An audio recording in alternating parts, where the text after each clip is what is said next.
Welcome to the Deep Dive.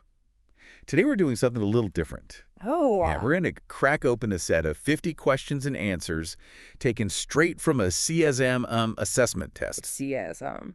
Certified Information Security Manager, for those who like to see what's going on behind the scenes. Okay, see. And the really cool thing here is that these aren't just some random theoretical questions. These are the actual problems that security professionals deal with every single day. Yeah, that's true. It's kind of like getting a peek into their playbook for keeping digital fortresses secure. Exactly. Yeah. And we're going to focus on questions 26 through 50, which get into the real nitty-gritty of information security. I'm hoping that you'll all walk away understanding a little bit better how to protect your own data. Yeah. And hey, maybe even learn a few things to impress your friends with your cybersecurity smarts. Sounds good. Ready to dive in? Absolutely. Yeah. Question 26 throws us right into the action. It asks about the best defense against something called sniffing. Sniff. Just imagine someone eavesdropping on your internet connection, trying to steal your passwords or credit card numbers as they travel across the network. Oh, like someone tapping your phone line back in the old days. Exactly. And the best defense out of the options presented is encryption. Encryption, right. Think of it as putting all your sensitive information in a locked box that only the person it's meant for has the key to open. Okay. So even if someone grabs that box, they can't see what's inside without the right key. So even if a hacker manages to listen in on your connection, they just hear gibberish. Makes sense. Now, question 27 takes us into the world of digital signatures and something called public key infrastructure, or PKI. Ah, PKI. Sounds a bit like a secret society. It does. But it's really the foundation of trust online. Can you break it down for us? Sure. Imagine you get an important document online. How do you actually know it's really from who it says it's from and that nobody's messed with it along the way? Good question. That's where digital signatures and PKI come in. Think of a digital signature as a fancy wax seal on a letter, verifying the sender's identity.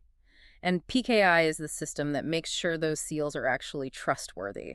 Kind of like a network of, notaries public vouching for each other. So it's all about building trust in a world where we can't just shake hands or see a handwritten signature. Exactly. And this question points out that all that trust relies on something called a certificate authority, or a CA. A CA. Yeah, it's like a trusted institution that issues and manages these digital certificates. If that CA gets compromised, the whole system kind of falls apart. So you really have to choose a CA you can trust. Exactly. Just like you wouldn't trust a shady notary with your important documents. Now, question 28 brings us face-to-face with biometrics using unique biological traits for identification. Fingerprints, facial recognition, iris scans. Straight out of a spy movie. I know. This question focuses on setting up a biometric access control system for a high-security data center, like Mission Impossible levels of security. Sounds intense. It is. And it asks about setting the system's sensitivity to achieve either a higher false reject rate or a higher false acceptance rate. Okay, so FRR is like when the system mistakenly rejects someone who's actually supposed to be there. Like locking Ethan Hunt out of his own headquarters. Exactly. Yeah. And FAR is when it accidentally lets an imposter in, which is a huge security risk. So in a high-security environment, you'd rather inconvenience a few legitimate users than risk letting in a single unauthorized person. Exactly. Even if it means Ethan might have to scan his fingerprint a couple more times. Better safe than sorry when you're dealing with super sensitive data. Now, question 29 takes a step back and asks about the very first step in setting up an information security program. What's the foundation you build everything else on? The very first step. I'd say it's developing a comprehensive security plan, like creating a blueprint for your entire cybersecurity strategy. So it's not about rushing out to buy the latest gadgets. No, it's about taking a strategic approach, outlining your goals and what you need to prioritize. This plan will guide everything else, from policy and procedures to the specific security tools you choose. Okay, that makes sense. Question 30 introduces this practice called staff rotation, which sounds pretty corporate, honestly. It does. How does that fit into information security? Well, staff rotation is basically moving employees between different roles periodically. I see. It helps prevent fraud by ensuring that no one person has unchecked access to sensitive information for too long. Kind of like a system of checks and balances. So it's like preventing someone from getting too comfortable and potentially abusing their access. Exactly. The question asks which authorization policy would best address this practice. And the most suitable one is role-based authorization. Role-based. Think of it like assigning permissions to job titles, not individuals. Okay. So when someone switches roles, their access changes automatically. They only have access to what they need for their current responsibilities. Like a digital key card that updates automatically based on your job title. Exactly. Efficient, right? Very. Now, question 31 throws us into the world of data leakage prevention, or DLP. DLP. These solutions are designed to stop sensitive data from, well, leaking out of the organization's control. Kind of like a digital border patrol. I like that. The question gives us a scenario where employees are emailing confidential company data to their personal email accounts. What's the first thing the information security manager should do? The absolute first step is to launch an investigation. Like a detective gathering evidence before jumping to any conclusions. We need to understand how much data has been leaked, what the employee's intentions were, before taking any action. So before sounding the alarm or reprimanding anyone, you need to get the full picture. Exactly. Are they deliberately trying to steal information? Or is it just carelessness? The investigation will guide the right response. Okay, on to question 32.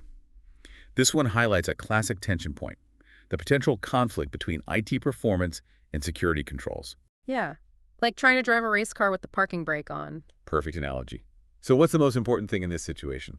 Strong leadership from senior management. Oh, really? They need to set clear expectations, provide resources, and basically mediate any disputes between IT and security teams. So it's about creating a culture where security is seen as helping the business, not hindering it. Precisely. Now, question 33 is all about making sure security initiatives are aligned with the organization's big picture goals. Right, making sure security supports the mission. Exactly. And the key to achieving that, according to the question, is involving business unit managers in the process. So it's a collaborative effort, not just the security team dictating rules. Exactly. Security needs to be everyone's responsibility, integrated into how the whole organization operates. Makes sense. Question 34 takes us into the world of financial fraud. Uh-oh. It describes a malicious program that siphons off tiny amounts of money from transactions, hoping no one will notice. Like stealing pennies from 1 million bank accounts. The losses add up. Right. It's all about stealth. This kind of attack is often called a salami attack. Salami attack, I like it. Yeah, and the most effective countermeasure is constant monitoring of all those financial transactions, like having a hawk-eyed auditor scrutinizing every penny. So it's about catching those subtle anomalies that could otherwise slip through the cracks. Precisely. Now, question 35 brings us to a threat that's becoming more and more common. Oh, what's that? Social engineering. Social engineering. Yeah, these attacks target the human element of security, using deception and manipulation to trick people into giving up sensitive information. Like that saying, the weakest link in the security chain is often the human. Exactly. The question is asking about the best way to mitigate that risk, and it really emphasizes the importance of assessing how well employees understand security practices. So it's about finding any gaps in their knowledge and providing training to make them more resilient to these social engineering tactics. Precisely. A well-informed workforce is the strongest defense against social engineering. Makes sense. Welcome back to the Deep Dive. We're continuing our exploration of these CISM test questions, really getting into the mindset of a security pro. It's kind of like a masterclass in digital defense. Where do we go from here? Let's jump into question 36. This one tackles the challenge of adopting new information security frameworks. Oh, frameworks. There are so many to choose from. Right. It's like trying to find the perfect blueprint for building your digital fortress, but there are just tons of options. So how do you know which one is right for your organization? Good question. And that's exactly what this question emphasizes, aligning that framework with your current business strategy. Interesting. Yeah, it has to support your organization's unique goals, how much risk you're willing to take, even the company culture. So before you even get into the technical details of a framework, you have to make sure it fits the big picture. Exactly. Now, question 37, this one takes us into the world of advanced persistent threats, or APTs. APTs, those sound scary. They can be. These are the really stealthy and sophisticated attacks where intruders can lurk undetected in a network for a long time, slowly stealing data or causing damage. Like something straight out of a spy thriller. Totally. So the question is, what are the immediate steps an information security manager should take after detecting an APT? I would imagine containing it is the first priority. Well, Containing it is important, but the absolute most critical first action is actually notifying management. Think of it like raising the alarm and calling in the cavalry. Oh, I see. You need to make sure the key decision makers know what's happening and can give you the resources and support to handle it. So while containment is important, getting the right people involved is crucial. Exactly. APTs are complex, and they often need a response that involves legal, public relations, a whole team. Okay, question 38 brings us back down to earth a bit. It's about password compliance. Passwords, everyone's favorite topic. It describes a newly developed system that doesn't follow password aging rules. Those annoying things that make you change your password every few months. Right. So how can this non-compliance be best identified? The most effective way is through an internal audit assessment. Think of it like a health checkup for your organization's security posture, Okay. making sure all the systems are configured right and following the established policies, like having a team of inspectors come in and make sure everything is up to code. That makes sense. Now, question 39 talks about virtual private networks, or VPNs. VPNs. A lot of people use those to improve their privacy and security while browsing online. Yeah, I use one myself. But this question actually highlights a potential security threat associated with allowing remote access to a VPN. Oh, really? I thought VPNs were pretty secure. Well, they are in the sense that they encrypt the data traveling between your device and the VPN server. But the traffic is still vulnerable to interception before it reaches that VPN tunnel. Think of it like having a secure tunnel, but the entrance and exit points might be exposed. So like having a secret passageway, but someone could be watching who comes and goes? Exactly. And that's what makes this a significant threat for organizations. I see. If an attacker can sniff that VPN traffic, they could potentially get their hands on all sorts of sensitive information. Login credentials, confidential emails, maybe even financial data. That's not good. So it's important to secure not just the VPN tunnel itself, but also the devices and networks connecting to it. Precisely. It's a good reminder that security is all about layers. Now, question 40 brings us back to that crucial concept of alignment between security controls and business goals. Right. Making sure security is actually helping the organization achieve its objectives. Exactly. And how can an information security manager best achieve this alignment? The most effective approach is to use the risk management process. Risk management, that makes sense. Yeah, it involves identifying, assessing, and then mitigating the risks to your organization's information assets. So understanding what your specific risks are and prioritizing security controls based on the potential impact of those risks. Exactly. You wouldn't deploy the same level of security for a broom closet as you would for the server room. Good point. Now, question 41 presents an interesting scenario. It talks about an information security manager who is dealing with a potentially huge risk, but doesn't have enough data to actually quantify its impact. That sounds tricky. Like trying to measure the size of a shadow. You know it's there, but you can't quite get a handle on it. So what's the best way to proceed? In this case, the information security manager should use a qualitative method to assess the risk. Qualitative. Yeah, it means relying on expert judgment, experience, and subjective evaluations to estimate the likelihood and impact of that risk. So when you don't have hard numbers, you have to use intuition and experience to make an informed decision. Kind of like a detective piecing together clues even when some evidence is missing. Great analogy. Qualitative risk assessment is a really valuable tool when you're dealing with limited data.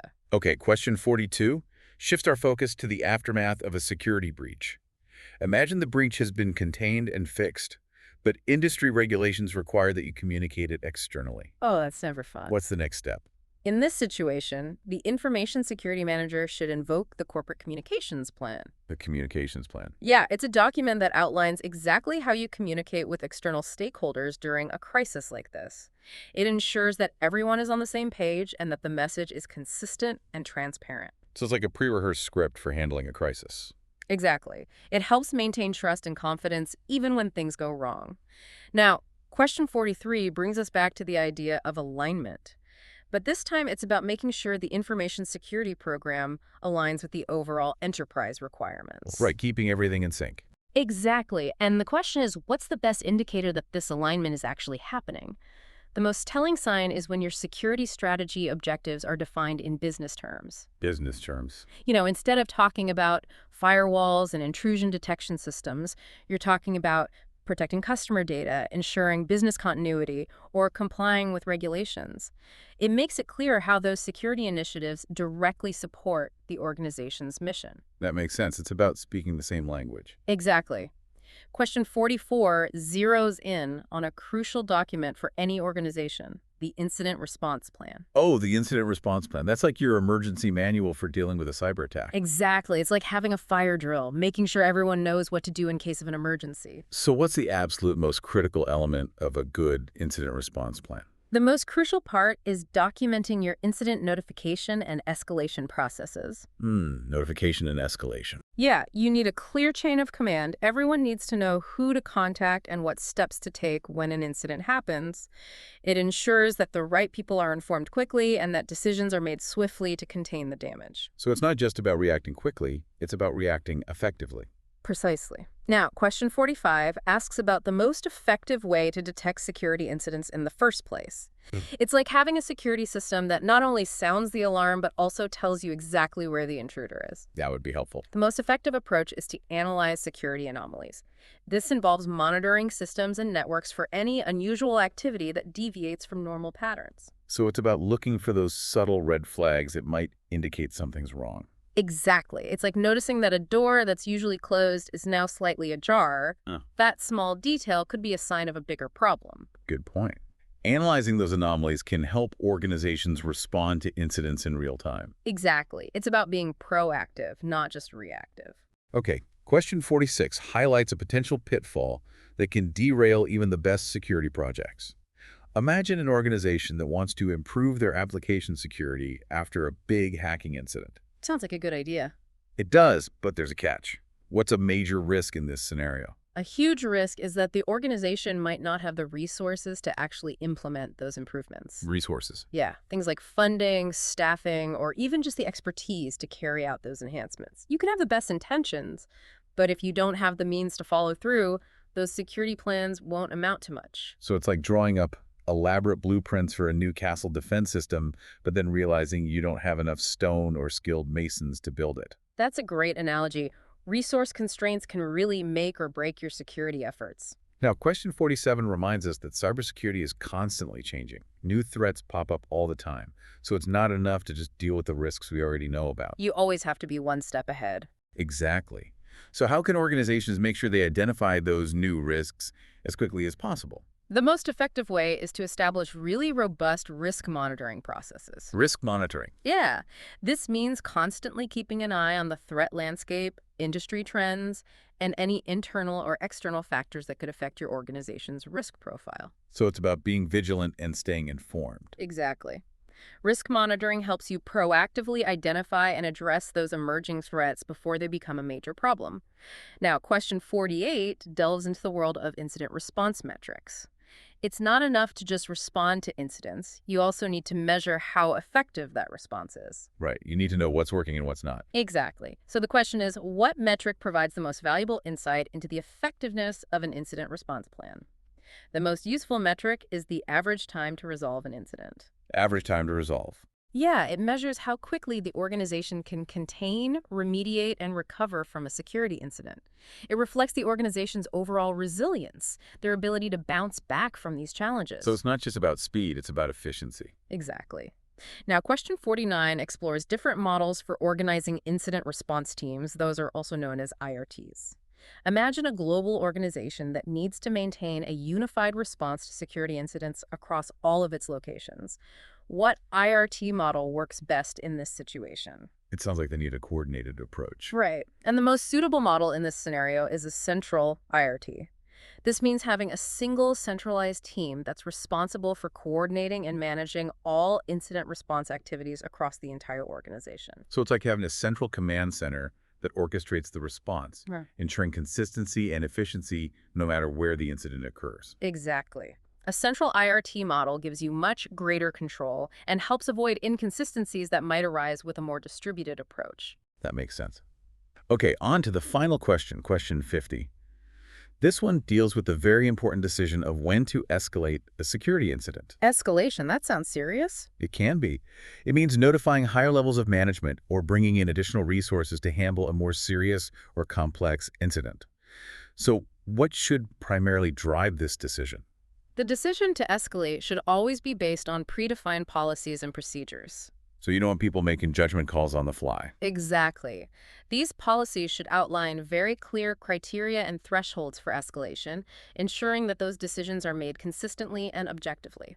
It removes the subjectivity and ensures a more standardized and effective response. Okay, that wraps up our deep dive into these CISM assessment test questions. We've covered a lot of ground, from the technical nuts and bolts to the big picture strategic thinking. It's been a fascinating journey. Wow, that was quite a journey through the world of information security.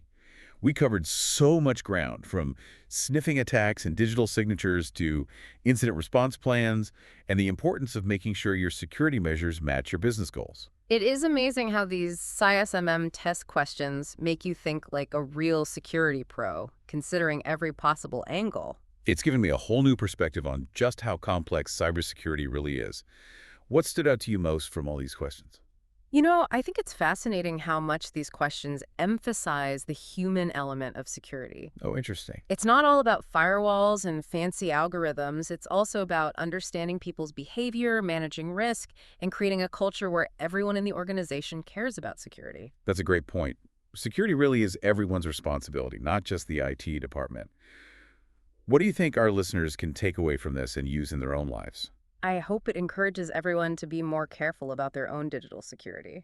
Simple things like choosing strong passwords, being skeptical of phishing emails, and keeping your software updated can make a huge difference in protecting your information. Absolutely. And it's good to remember those social engineering tactics we talked about, those sneaky ways people try to trick you into giving up sensitive information. The more you know, the better you can protect yourself. Exactly. And if anyone is interested in learning even more about cybersecurity, there are so many great resources out there. Yeah, that's true. It's a really fascinating field, and it's constantly changing, so there are tons of opportunities for anyone who wants to learn more. That's a great point. So what does this all mean for you? What stood out to you from this deep dive? What will you do differently moving forward? Leave us a comment on our website and let us know your thoughts. We'd love to hear from you. Until next time, stay curious and stay secure.